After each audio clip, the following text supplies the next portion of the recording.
SPAK e kërkonte në tokë, por u ndalua në qiell. Biznesmeni Ermal Beqiraj ka tronditur shërbimet e fshehta franceze pas tentativave të tij për të fotografuar një central bërthamor. Lëvizjet e biznesmenit Ermal Beqiraj janë një skenar i mirëfillt i filmave hollywoodian, kanë deklaruar mediat franceze, por akoma më interesante është ajo që fshihet në prapasken.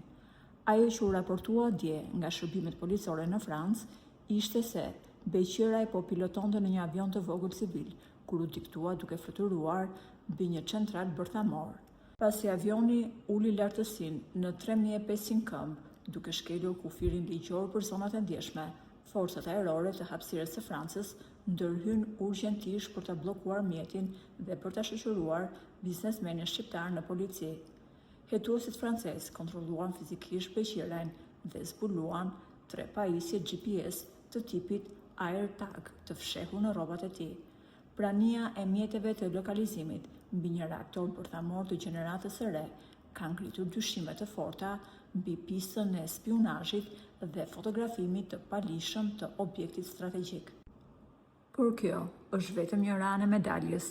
Ajo që ende nuk dihet dhe nuk është përmendur asnjëherë në media është fakti se biznesmeni Ermal Beqiraj, i kërkuar aktualisht nga SPAK, ka marrëdhënie shumë të mira me presidentin francez Emmanuel Macron.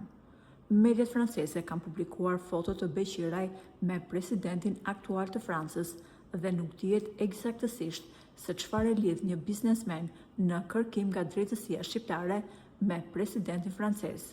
Sipas mediave, kjo lidhje mes tyre mund të ndikojë që Franca të mos e dorëzojë në SPAK biznesmenin Ermal Beqiraj, i cili prej muajsh është në kërkim ndërkombëtar nga drejtësia shqiptare.